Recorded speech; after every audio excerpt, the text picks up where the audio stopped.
রাজধানীর যাত্রাবাড়ী থানার সিএনজি চালক ওবায়দুল ইসলাম হত্যা মামলায় সাবেক আইসিটি প্রতিমন্ত্রী জুনায়েদ আহমেদ পলকের 4 দিনের রিমান্ড মঞ্জুর করেছেন আদালত।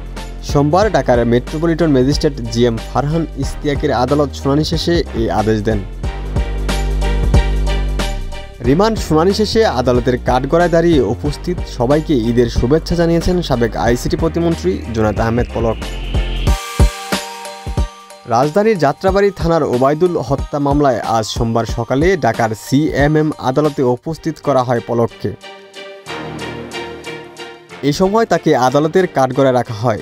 এরপর এই মামলায় তাকে 7 দিনের রিমান্ডে নিতে আবেদন করেন মামলার তদন্তকারী কর্মকর্তা। রাষ্ট্রপক্ষে public prosecutor Omar Faruqui remand মঞ্জুরের পক্ষে শুনানি করেন।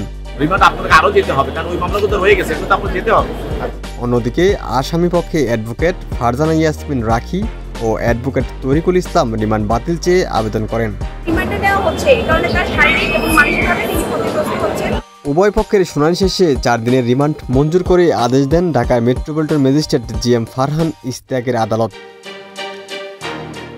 রিমান্ড শুনানি শেষে পলকের আইনজীবী অ্যাডভোকেট তরিকুল ইসলাম বলেন, পলক ভাই সবাইকে ঈদের শুভেচ্ছা জানিয়েছেন।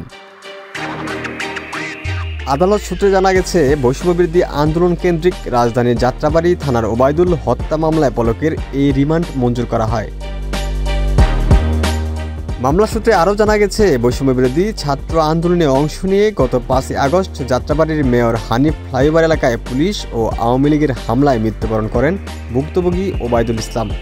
এই ঘটনায় রাজধানীর যাত্রাবাড়ী থানায় একটি হত্যা মামলা দায়ের করা হয়।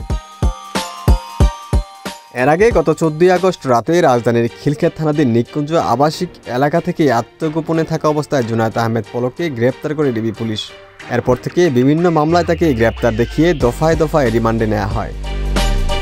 ওমর ফারুক, ঢাকা প্রকাশ।